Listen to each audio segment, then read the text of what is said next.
What's going on, everybody? Welcome back to Healthy You, Happy Hair. Thank you so much for subscribing if you have already. If not, take a second to subscribe.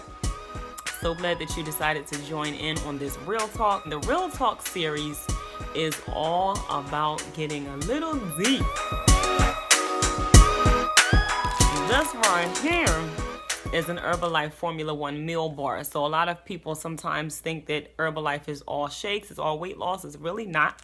Herbalife is so much bigger than that. And so this is a meal bar. It's pretty much a shake in the form of a really, really good cookies and cream bar. And so as you can see, my shirt says empowered. One of the things that I get with Herbalife is a different and new approach to how I view myself. So we're always going to encourage you, please, please, please connect with us. You need nutrition in your life. You need good, consistent nutrition. Go herbalife.com/taste your success. That's how you can connect with me. And I'm always happy to go over a plan specifically for you. So today is all about changing your hair language. And so death and life is in the power of the tongue, right?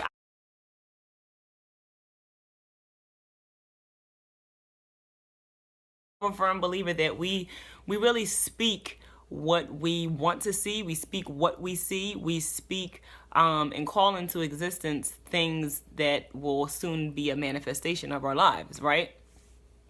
And now being as a wife and just a mommypreneur, going out there trying to help empower people, I start listening to myself more. And I'm like, man, your language was not full of life. I often found myself complaining and just not being fruitful with the things that I was speaking. And that's why I was seeing and still am seeing a lot of the effects of what I was speaking, which is just negativity. And this beautiful young lady that I know, she's also natural. She uses the shampoo and conditioner with Herbalife too. Woohoo! She came to church for her hair straightened and it looks so pretty. And she has 4C hair like me. But her brother came to her and he was like, yeah, see, you got your hair straight and you don't got that nappy stuff out.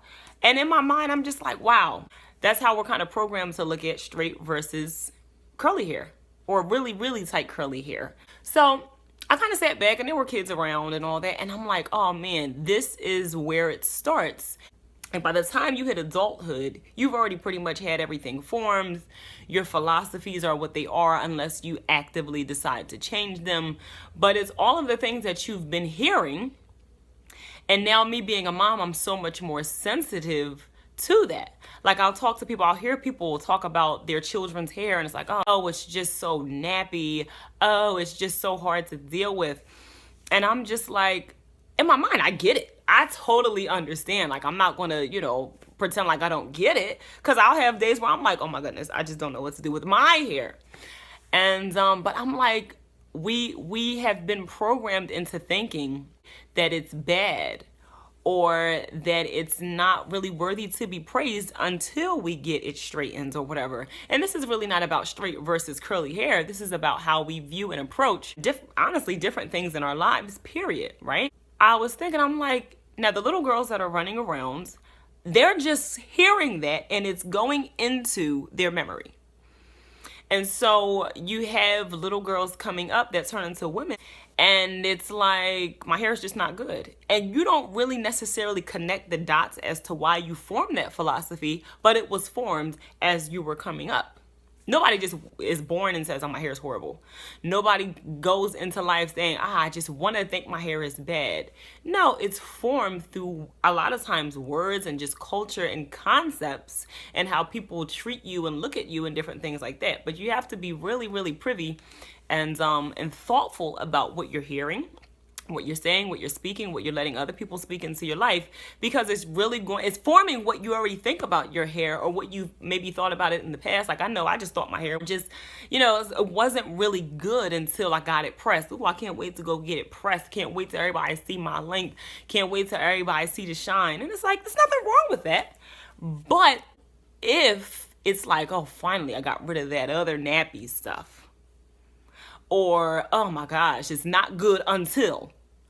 No, my hair is beautiful and it's good right now. Now, you might not accept it, you might not like it, and it's not my job to make you like, accept it, or see it as beautiful. I'm not going to waste my time doing that. But I'm going to encourage you, because this is the same hair oftentimes that comes out of the ones who's speaking. This is the same kind of hair that's coming out of your scalp and your child's scalp and then your grandkids and then your mama and your papa. And so it's like, what do you really want to believe? What do you really think about it? And do you think that God gave you something ugly? And if so, why? Is it like some sick joke? Like, you know what I mean? So I think some people think, oh, I heard this before, and it was spoken actually directly to me. And it was like, oh my goodness, we just have the most degrading hair. And that was when I was a kid. And, you know, once I started being more of an active thinker and started to really just question some things, like, yo, my hair is not degrading. Like, it's just not. It's hair. It serves a purpose. It's beautiful. It's valuable. And so now I'm not ashamed to just rock it like it is. Once again, it's nothing. I don't see anything wrong with having hair style preferences and things like that. But a preference is no longer a preference when it becomes a need. Does that make sense? It's like, I must have this. A preference is, oh yeah, I really prefer that. Now, I'm content either way, right? It becomes an imbalance when it's just like, oh man, if I don't have that, I have to cover it up. I have to hide it. Oh, nobody can see it. Oh my gosh. Oh, my daughter's hair. I can't wait till she turns a certain age. I can't wait to straighten it. Can't wait to, you know, and it's just like, it's just generationally conditioning, you know, your family, the people around you, people in your neighborhoods. And then by the time you look up, you've created a culture, you've accepted a culture of inferiority. You've accepted a culture of being minimized to less. And so now it's like, I gotta feed this, I gotta feed it. I can't let anybody see and feel and know. All right, so I gotta buy something to cover it or to make it different. Once again, I'm not knocking anybody that wears weaves, wigs, anything like that. I know where I was when I was wearing a lot of weaves and wigs. It's just like, yo, this is just a thing to do. You know what I mean? Like, there's no other option. I can't wear my hair out. But it's created when you're young. Be careful. Cover those that are around you. Cover those young ladies that are coming up that want to embrace their natural or want to try something different because they believe that's, hey, this is something that I really want to do. Don't discourage it. Why discourage it? Let them be an individual. Give them an opportunity to be proud of themselves and love themselves. Really important. I could go on and on and on. But here's 3 words that you might want to eliminate from your hair language. Nappy. What is that? Right? You want to get rid of ugly. Because look, I don't care if you got half an inch of hair and it's like super, super curly tight. It's not ugly. You have to be beautiful. Your hair is beautiful. It's going to follow suit with the kind of confidence that you have. I know it might be a little difficult. It might be a little strange because it's like, well, I'm just supposed to think this way about my hair. No, you're not. You don't need anybody's permission to think that your hair is beautiful or that you're beautiful. God already gave you permission. So accept it, embrace it, right? And then you have bad, worst. Like when it comes to hair types or hair textures or what hair looks like and all that, try to get rid of those words because you're really just comparing. And oftentimes you're comparing with the intent to devalue or degrade. That's usually why those words are used when it comes to hair. It's like, oh, that hair is good, that hair is bad, better, worse, you know, all that. It's like, no, it's different and it's beautiful. Real talk, I don't know if y'all can tell how passionate I am about this because I understand the connection that it has to other things.